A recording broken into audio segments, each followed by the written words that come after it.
know what I would like to bring up today? I'm gonna tell you what I want to bring up today. Go ahead. I have a question for you guys. Hmm. Is Microsoft's Game Pass the best value in gaming? Welcome to episode 106 of Two Streamers in a Mod Pod, where you're not gonna get a better transition than that. What do you guys think? And just as the transition happens. No, I think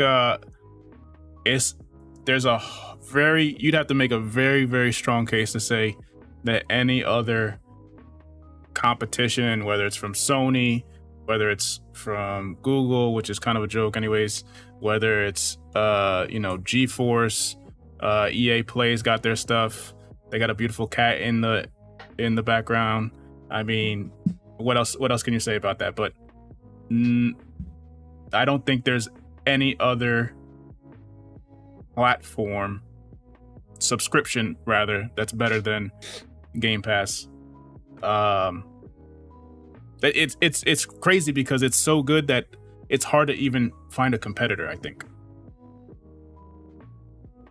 Yeah, like if we're being like, I don't know, because obviously none of us care to even try it, but like, why is like, I know they've been doing it a little different now. Maybe they're trying to compete PlayStation Now, and I guess now you could even do it on PC. PlayStation Now and PC. I was looking it up. It's like, why are they doing it so different? Or why aren't they, kind of just like anything happens, right? Copying. For example, Fortnite comes out and you have everyone copying the BR theme. Like, Xbox has came out with Game Pass, and I know I feel like maybe the last 2-3 years, the last 2 years has definitely been at its best and when it's picking up. But to see no one try and mimic it or try and pull it off the same thing, yeah, it's hard. I know Irish, because I know in the chat here, Fortnite didn't invent BR. I know it didn't invent BR, but it was the first one to kind of blow up the biggest. I know it was between H1Z1, and I know Fortnite also had some PUBG people on board before PUBG got finished, so that's kind of how that got started too, maybe. But yeah, Fortnite is what blew up. Fortnite. I think it's safe to say Fortnite. BR. Yeah, it popularized it, especially on console, particularly on console. It was a game. I think BR was a genre that many people didn't think you could do on console, and Fortnite was kind of the proof of concept. Like, no, you can bring this genre to consoles and it'll still do just as well, if not better. I think in many cases Fortnite has been the most successful BR. As much as I don't love that game, despite what Big Ziv says in the chat, I can't hate on it. It's definitely the most successful. I mean, Game Pass, you guys know how I feel about Game Pass, man. Best value in gaming, bar none. When you have, first party titles, day one first party titles, even as much crap as Xbox gets for its less than stellar first party lineup throughout recent memory. I mean, Halo, day one. Any new Gears, day one. Any new Forza, day one. When Fable comes out, gonna be day one. Then you have games that aren't even necessarily first party, but games like Back 4 Blood, which is getting a lot of hype, day one. I feel like there was another one recently that I'm forgetting right now. They integrated. You're forgetting Bethesda. Oh, right, Bethesda games, right? You get Bethesda games day one. The next Elder Scrolls is going to be there day one. Starfield is going to be there day one. I mean, it's remarkable to think that they have a business model that is successful for not just them, but the developers. Like for these third-party developers that aren't owned by Xbox to still want to release day one on Xbox, and their games are being downloaded for free. It's like, but they're still seeing value in that. I think that says a lot about the value of Game Pass and the exposure it gives developers, it gives games, where it's like, you know what, we are not a first party Xbox developer, but we will put our game on Game Pass day one for free because we are going to still benefit by not selling our game. You know what I mean? Like, that's kind of crazy to think about. Yeah, I think it's also kind of strange. In that same token, you flip that around, and now you have a company like Sony, which, if for all intents and purposes, is Xbox's biggest competitor, right? And they have PlayStation Now, but for whatever reason, and I'm sure they have their reasons, I'm assuming they've done their research, even though Microsoft has done the same research and have come to a different conclusion, but they aren't putting their first party games on PlayStation Now. They like refuse to. I don't know what it is. I don't know if it's, I think as late as August, we were hearing that Sony had a Game Pass competitor, but from what I can see, nothing's come out yet. So it's weird that they're not doing it, and I think that's part of the reason why people don't even see it as competition. And then the other thing is that people sometimes, I don't know if people want to overlook it, but Game Pass also incorporates not just Xbox, but PC games, PC gamers. And that is huge because I feel like PC gamers in general are the ones that are going to spend the most amount of money on games. Like, if you think about how much money it takes just to build a PC, a gaming PC, it's like almost kind of makes sense that those people would also spend a lot of money to have games, to look at a subscription like this and go, you know what, that's value, because not only do I want Back 4 Blood and Destiny 2, which released today, and Back 4 Blood is a day one release, not only do I want that, but look at those hundreds of game or over 100 games of back catalog that I can play too. And it just doesn't, for whatever reason, it just doesn't resonate like that for Sony. Yeah. And another thing that, we did leave out here, I'm looking at chat, is EA Play also came to Game Pass. Like, these guys are really putting together like a ridiculous library. Hey, we're working now. But yeah, as far as Microsoft Game Pass best value in gaming, I don't think any one of us three here is gonna disagree with that. I don't know if anyone wants to say down in the comments or in chat if they think there is a better value than the Game Pass in gaming, because I think they are the clear winner. I think they keep innovating, and it shows that they're trying to make this thing blow up. And if anybody goes back to one of Lolo's old videos, it don't matter that it's old, but it's there. And we could start talking about his predictions and maybe things like they're trying to force people's hands, and whether we think it's only Microsoft because of Windows and Microsoft because of Xbox, they start pushing Game Pass, whether it be onto the PlayStation or somewhere else, other consoles or mobile. Like, oh my, I didn't even think of that. They're not really on mobile yet. Like, they're working on. There's a lot they can do with it. Oh, but now the xCloud. Oh my God, yeah. That's crazy. Yeah, I mean, I think the whole Xbox business model is just completely different than any other console maker. Cause I think that they're in the service business, not the hardware business. Like, I feel like they're almost at a point where they sell Xboxes to get their software out there more. I mean, that sounds stupid, right? Because obviously they sell these consoles to get their software out there because PlayStation does the same thing. They want you playing their games. But I do think we're going to get to a point where like Game Pass is going to be on so many different things, and it's like, we don't even care if you buy an Xbox anymore, bro. Like, go ahead and buy your Samsung TV, but download Game Pass.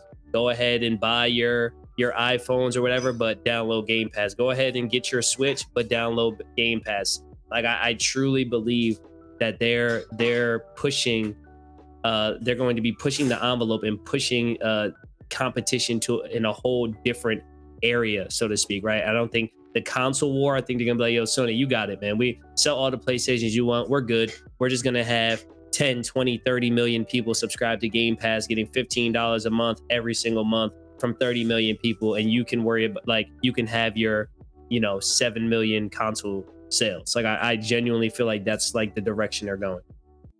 It's interesting too, because if Sony thinks that subscription-based service isn't sustainable, well, that's what, I mean, in theory, that's what Google does. They don't sell don't sell their phones because they want to. I mean, they want to sell phones, right? But they're selling you the service. They're selling you Google Play services. They're selling you Google, Gmail, Google Drive, Google Photos. I mean, even now, it's starting to spread into the companies like Apple. A lot of people who have iPhones, they still use Google Maps. They still use Gmail because it's a free service, and that's what they want. They want to spread their services as much as possible. In the same token as Apple, Apple has said that and you can tell Apple's starting to look into doing more service-based stuff. They got their Apple TV stuff. They've got their iCloud stuff, right? So it's weird to think that a subscription-based model, even in a smaller sense too. I mean, you've got Patreon, you've got Twitch has their subscriptions, YouTube has their subscriptions. There's a reason why you look at smaller companies in different aspects. Like, think about like food delivery. Like you see like Blue Apron and stuff. They got subscription-based stuff like that. Why is it subscription-based? Because people join it and then they forget. And that's part of the appeal as a business, is that you forget that you're in a subscription and then you're still giving them your money and you're not using it as much, right? And that happens in gaming.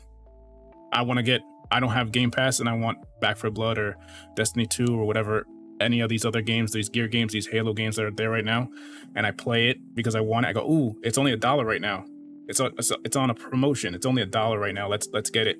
Let's play it for this week. And I forget, and I don't use the service not nearly as much as I did the first week, but I'm still giving them my money. So that's what happens. It's kind of strange that Sony is the one who seems to be hesitant about it when there's so many different companies that show that it's successful.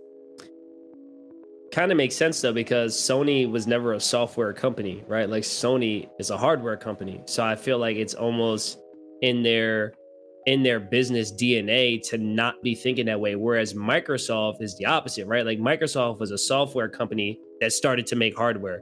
Sony is a hardware company that makes hardware and then they put software on it, kind of thing. So I think it does make sense that they would just have a different philosophy on the way they're running things.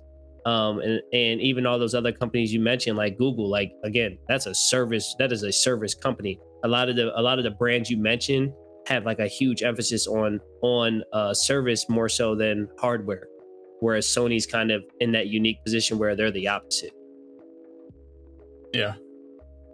Yeah, but at the same time, as a company as big as Sony, you have to imagine that they've got their research and development teams, or their whatever team it is to go out and get the analytics on if this would work, would see that all these other companies in the same category as them and in different aspects, different categories as them, have these subscription models, and there's not only are they sustainable, but they're profitable, right? I mean, I would agree with that, except when you look at like two key things.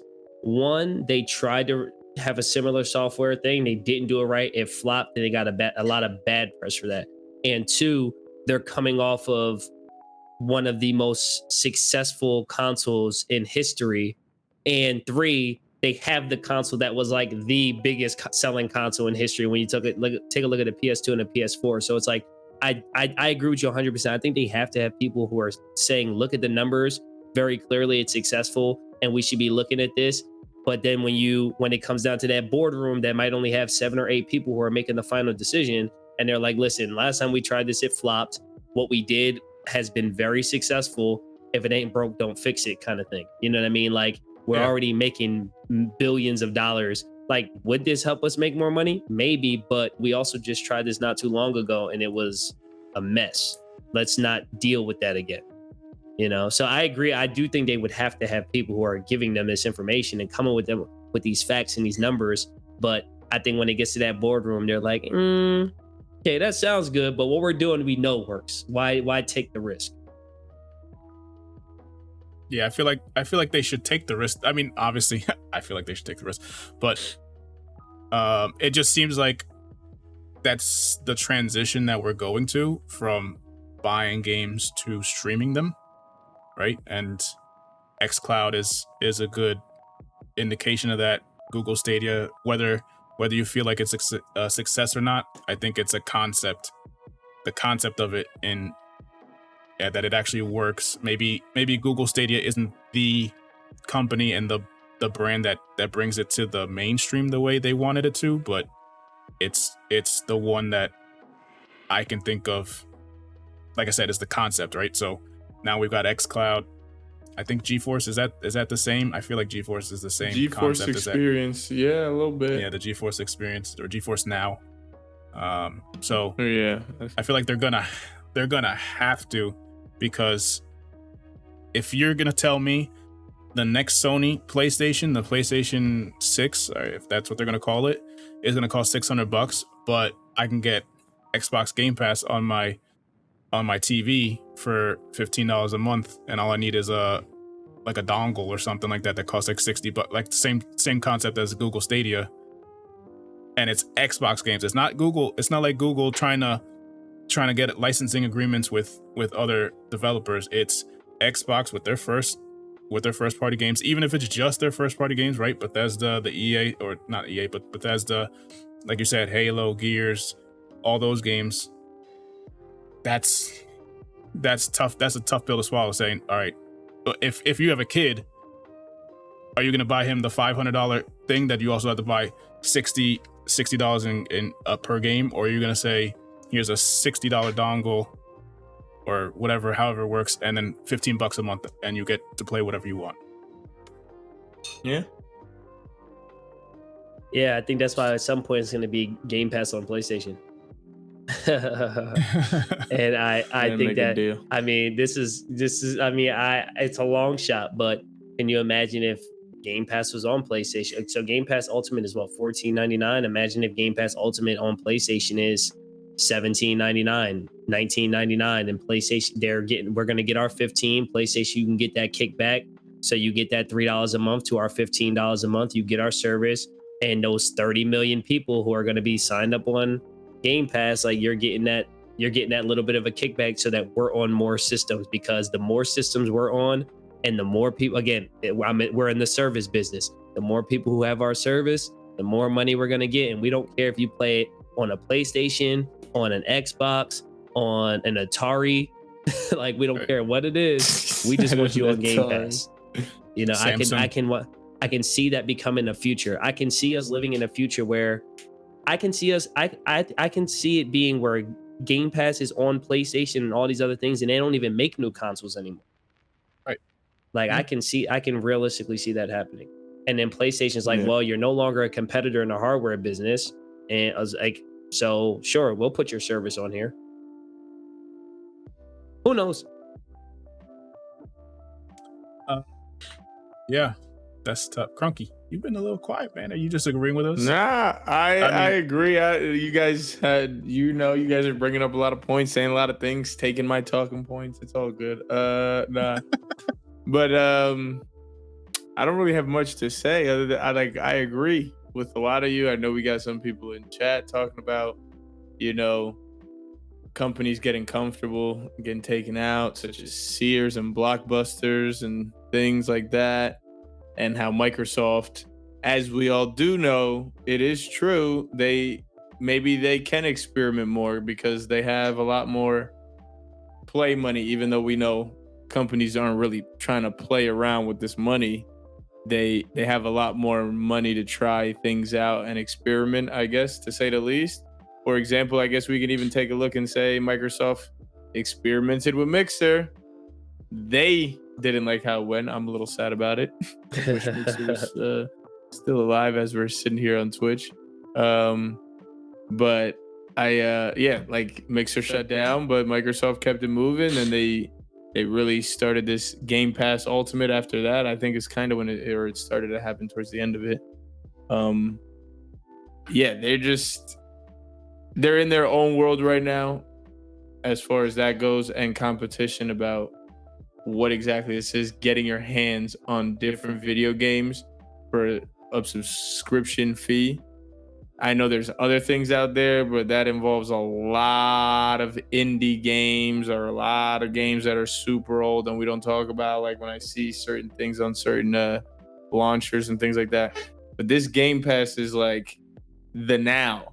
And let's not forget, we talk about the first party games being playable all the time. Then you have big AAA games. They may come and go, but then on top of coming and going, they come, I think the least that they even come for is like 6 months. So if you're really a true gamer and it's a lot of, story games or action games where it's not necessarily even just multiplayer, where it's games that you want to just actually play and beat, they put on there. And they put them on, I want to say, minimum 6 months. I know some games go longer, but I'm off the top of my head, I'm thinking about how I think they put GTA on there for a bit, but I know they put Red Dead on there. And then if you like it so much too, they give you the warning as to, hey, it's coming off soon. And when you do, you can decide to buy those games at a discounted price. If you did like it that much and you think you're going to want to play it. Like, they do a lot of things right within it, regardless of even just, Game Pass, play all these games. Like the fact that, they're putting other big AAA titles on there, and then you could buy them at a discounted price, because by the time they get on there, they're usually discounted, and then they're discounted even more if you're playing it through Game Pass. So they're headed in the right direction, or as Lolo's boy likes to say, they're on the way to the top of the mountain, but they're not even there yet, right? I butchered it, but tippity top. Oh my goodness. I won't even justify that with the proper way to say it. They're at the tippity top of the mountain and they're only halfway there. Yeah, I get it closer. It's closer. It's closer. Yeah. Mm-hmm. Yeah. Much closer. Oh wait, can we get banned for talking like that on here? I don't care. Like, they can ban me if I can't represent the two-time back-to-back 1994 blockbuster video game champion. We're blowing this thing up. Dr. Disrespect, YouTube. The next game is what we're going to get into. The next play is going to be a dominating one. The next snipe, 360 minimum. The next victory, celebration time. I mean, come on. Ban me, I dare you. Hey, whoa. This man's got his own channel over at youtube.com/Lolo Green. You don't care about the Two Sam channel. That's not right. No. I'll just put on a wig, come back and call me Green Lolo. Green Lolo. Dr. Disrespect dominates Twitch and he ain't even on it. Think about it. I don't know if he's in the dark alleyways, man. Spritting Vaseline from head to tippy toe. This got weird again. This is like our old episodes where stuff gets weird right before the end of the episode. I will say, right before we end it though, I've used Xbox to reel it back in. I've used the xCloud, the gaming from Xbox. Oh yeah, you did. I actually use it a decent amount. I was playing Gang Beasts with a couple of the fellows from chat, Irish and. Oh, that's how you did it? Battle Squash. Yeah, I was using xCloud. Oh, because the cloud, you don't even have to download it. Sorry for cutting you off. You don't even have to. It's street. That's what. Exactly. It's just streamed. Dang. It's streamed right off the web browser, and it works pretty flawlessly. I mean, I've also played MLB The Show off of it, and that's one of those things where I was a little worried about it because the pitching, like the hitting, I was worried that there would be too much latency, but it works. Yeah. It works really well. So they're doing a lot of things right. And the reason why I bring it up is because xCloud is a part of Game Pass. So not only do they have all their first party stuff, all their stuff for their Xbox, all the stuff for the PC, but they also have this xCloud that you can now take the stuff on the go, tablet, phone. And I think, Logan, you've used it on the phone or on the tablet once before. And it worked, right? Yeah, so I've actually messed around with it 2 times. I messed around with Halo at home on Wi-Fi to see how it would run, and I used a controller. Like I just connected my Xbox controller via Bluetooth, and it worked great. And I also used it on I wanted to just mess around with it on cellular. So like I was just at the park and I pulled up like Minecraft Dungeons or something and played without a controller, and it still worked pretty darn good. Like there was a little bit of latency, but I was expecting a lot more latency on cellular than it had, especially just like using touch controls. Like I thought it was going to be a lot more buggy and just not as smooth of an experience. And it was very playable, and at home playing Halo, I mean, there was the slightest of delays where like you knew it was there, but it didn't mess up the experience at all. Like I could have played that for 2 hours, no problem. Yep. You don't even got to think about it. Hundreds of games to try. Hey, look at this fun multiplayer game, guys. Let's go check it out. We've been bored with playing Call of Duty, trash game. So let's go play a new game. Oh, there's Gang Beast. Have a few laughs, have a good time, and be done with the game. But you didn't have to buy the game. That's it. There you go. Microsoft Game Pass, best value in gaming, baby. The best value. But if you disagree with us, or if you agree, and you're watching this on YouTube, let us know. Comment down below. Are we right about Xbox gaming, or Xbox Game Pass rather? xCloud, first party games. I mean, the whole nine. Bethesda, EA Play, all for, was it $15 a month? Mm-hmm. Is there a competition that we didn't discuss for Game Pass? Let us know. Also, while you're watching, you got this far, you might as well hit the like button. Let us know what you think about our conversation. You're on YouTube, you might as well go check out youtube.com/LoloGreen. You're on YouTube, you might as well check out Crunky. Type Crunky in the search bar. And that is it for us on this episode.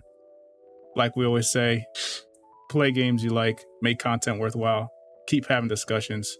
We'll catch you in the next one. 2Sam out.